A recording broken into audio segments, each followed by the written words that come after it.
crazy Faincee who cheated ended up in mental hospital and got guilty. I uncovered her affair.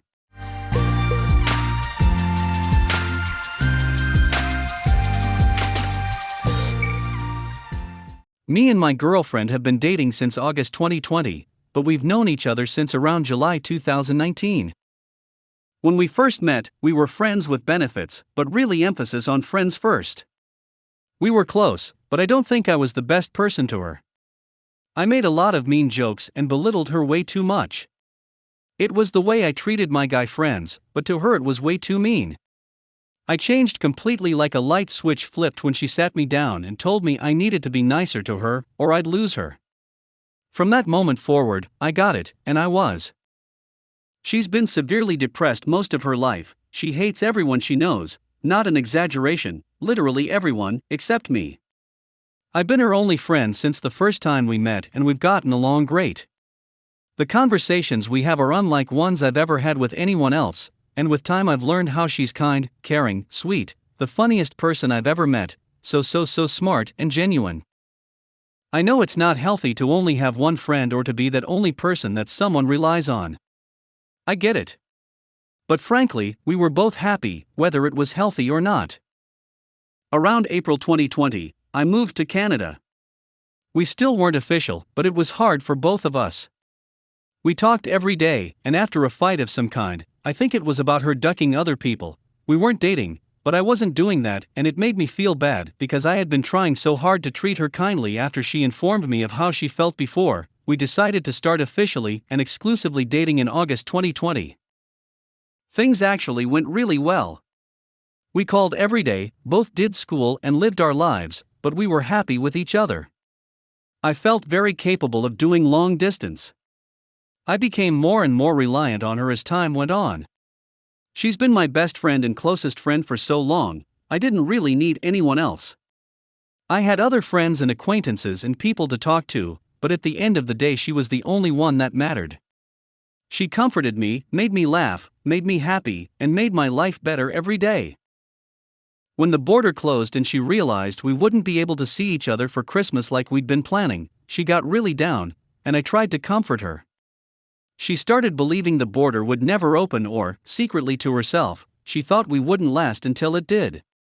These doubts are still a shock to me because we were only a few months in and I felt rock solid. This is when she decided to cheat, where she assumed a fake identity and went out. It was in mid-November 2020 that she downloaded Tinder secretly and started ducking other people, 2 to be exact, one once and one repeated times. This continued all the way into January 2021, and she estimated it happened a total of 5 times, but I don't really trust it just because I had no idea, her being a good liar plus my busy schedule plus long distance. She says she did it because she had nothing to do, which was true at the time, and it gave her a sense of meaning. She wasn't going to school and she had no friends, so she spent every day inside alone when I wasn't on my phone. I still don't accept that excuse or forgive her, but it's some reasoning. She says she got obsessed to the feeling of having something to do, even if she hated what she was doing. Going through Christmas and her birthday, which was also in December, which I made a really thoughtful gift for and spent a lot of time on, she was cheating and lying to me every day, and I had no idea. She felt really remorseful for what she had done, and it was eating away at her, making her depression worse. It got so bad she ended up checking herself into a residential treatment center in January. I never knew that was why.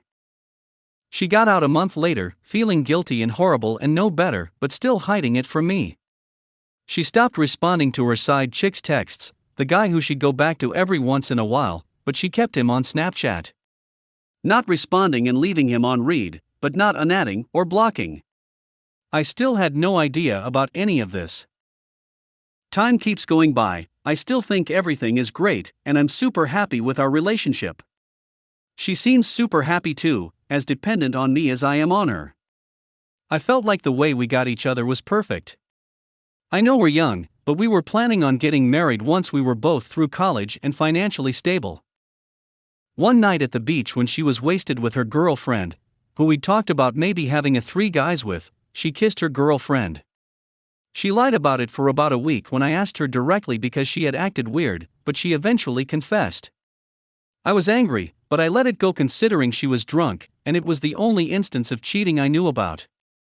Time goes by, we work things out, she feels really guilty, things go back to normal, and we're good. Eventually we see the border is opening in July, and I halt a lot of my plans and screw myself a little for the future so that I can travel to go see her. 9 days before this, she texts her side chick some pictures of her friend, yes, the same one from before, because her friend apparently wanted to hook up with him. She didn't do anything, but it bothers me that they were in contact at all. I went to see her, we lived together for 3 weeks, life is great and things are going amazing. I leave and she actually comes back to Canada and lives with me for another 3 weeks. Things go great, life is great, all is well. I still have no idea of what happened. She decides she wants to come to Canada for my birthday and Halloween, they're a day apart, so she finds enough money to make it happen. She gives me really sweet and thoughtful gifts, and a wonderful card. A week goes by and I don't remember why, but for whatever reason, when she was asleep I decided to go through her phone. I didn't expect to find anything at all, I felt stupid while I was doing it, but then when looking at her emails I found a Tinder verification code from a year ago. I checked the camera roll from a year ago, and then I check some messages, and I find everything. I ask her to leave me alone for the day, I tell her I know what happened, and I'd like some space to think to myself. She listens and feels horrible. Later I talk to her, asking for details and all that. She gives them, visually I can see she feels horrible during this. I spend my time thinking and eventually decide that when she goes back home we need to take a break. I tell her that I might sleep with other people during this break, and she is not allowed to. She accepts this, but makes some rules, nothing in our bed, no cuddling, they were things she avoided with her cheats. The rules seemed fair enough, they proved she only did hers for the sake of doing something, she had no emotional connection with them at all, she actually hated them. She went home 3 weeks ago. I haven't slept with anyone else, I don't really want to. I've had chances via Tinder, but it's just not something that would make me happy. I broke our break 2 days in because I was miserable not talking to her, I felt so alone.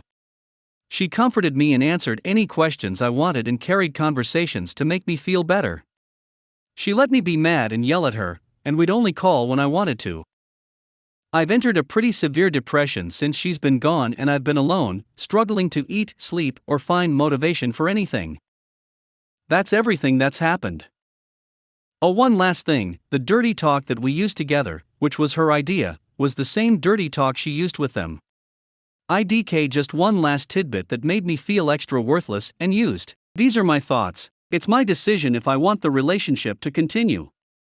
I moderately trust her not to cheat again, though if she wanted to it's not like I'd have any way of knowing, but I don't know how to forgive her for what she did already. I don't know if I can, and I don't know if the relationship can continue. Here are some of my feelings since finding out, empty/hollow inside, unmotivated to do anything at all, really, anger, the angriest I've ever been. Pure rage. Any small thing can set it off and ruin a whole day, regret, forever treating her with the kindness I did.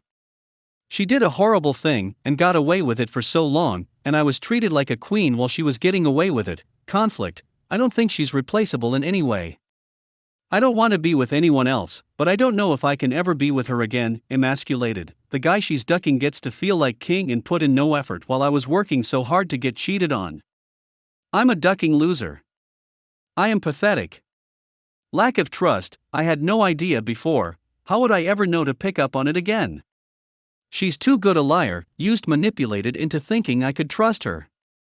I hate being touched by her in any way. I hate when she looks at me or talks to me or anything. It just makes me think of how she did that with other people. We have reached the end of the story. Let's listen to some of the comments by our Reddit listeners. Comment 1. Bro, you're very young, just ended with her, believe me you'll feel better over time and meet better people who would never cheat on you. And please don't cheat on her, cheating for revenge will always make you feel the same miserable way she does. And remember that cheaters only have remorse when they're caught, they only shed crocodile tears. Always remember that, and it will make it easier for you to move on. Comment 2. Dump her. She did it because she had nothing to do. What a lame but excuse. OP reply. I don't think it was an excuse, more so just reasoning, but you both her, and I know there's nothing that makes what she did okay. She knows there's no way around it, and the fact is she did a horrible thing, and she knows it. Cheating ex-wife calls for help cause she got pregnant, and AP turned out a very bad guy. Me, 31M, and my ex-wife, 29F, were married for 7 years, together for 9 before she cheated and left me for the other guy. Our divorce was finalized in March this year. The other guy is a playboy jerk who's probably 24-ish. It began from the end of last year, and in January of the current year, she tells me she wants a divorce. I found out they'd been talking for an entire year before it turned physical last year October.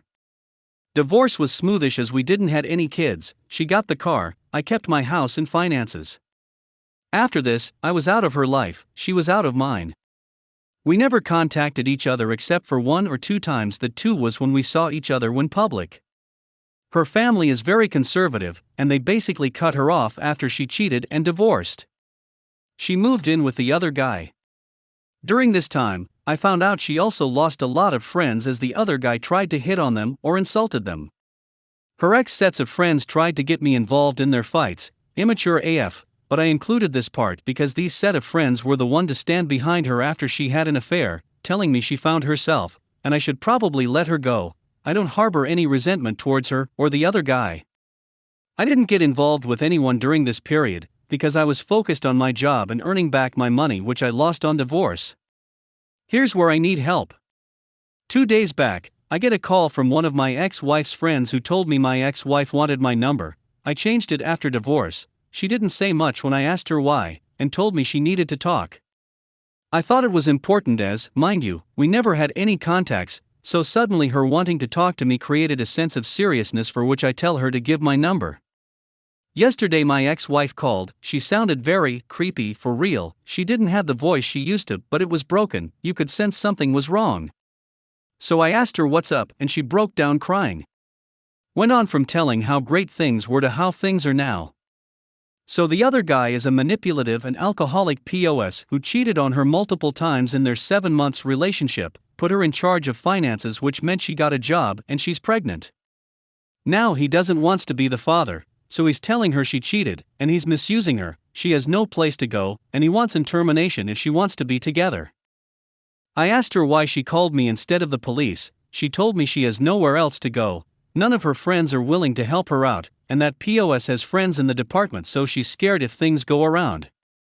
She can't contact her family because they don't want anything to do with her, so she's alone.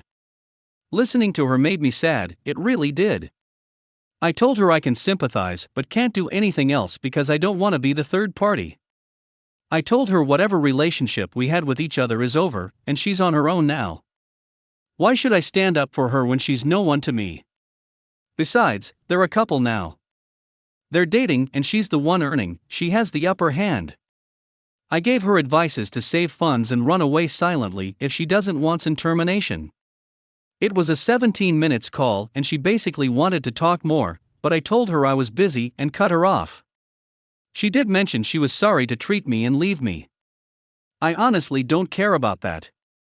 I told her to contact me only when it's necessary, because I really don't want to hear from her anymore.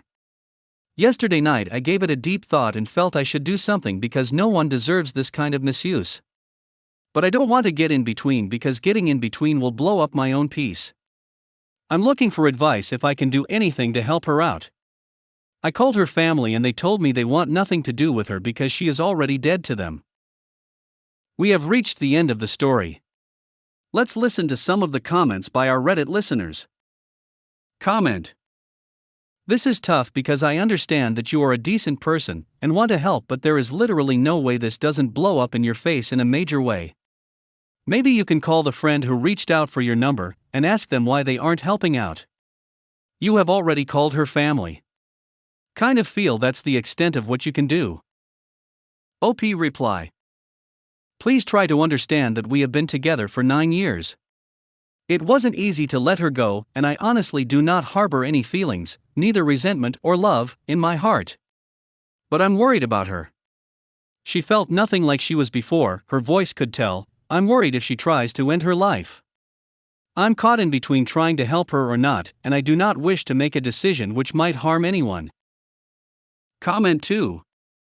I'm not saying take her back, but obviously this woman needs help, and you admit to wanting to help her. From your post I can tell you don't want to be with her, so try to avoid that if you do end up helping her. As a survivor myself, I wonder if she is lying to try to win your sympathy back and get back into your life, so use caution. Maybe make her a bed on the couch, or spare room, or even a sleeping bag on the ground away from your bedroom. I would also tell her as soon as I agree to help that you don't want to get back into things, and set your boundaries right away. OP, reply. Thank you tremendously for this advice. I have no intention of getting back with her. I don't have any feelings of either resentment or love towards her. I'm worried about her pregnancy and she has nowhere to go. If she does something horrible, I'll regret it for life, saying to myself I could have helped her but chose not to,